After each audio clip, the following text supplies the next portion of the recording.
पकड़ लिया मैंने तुम्हें। मेरे साथ खेल खेल रही हो तुम? बस थोड़ी मस्ती करने का दिल चाह रहा था।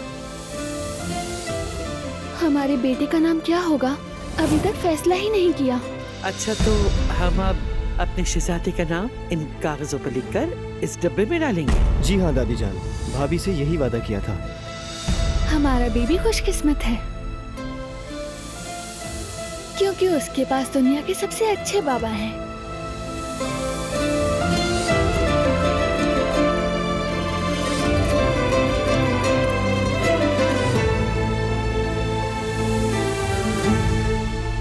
और सबसे अच्छी माँ भी।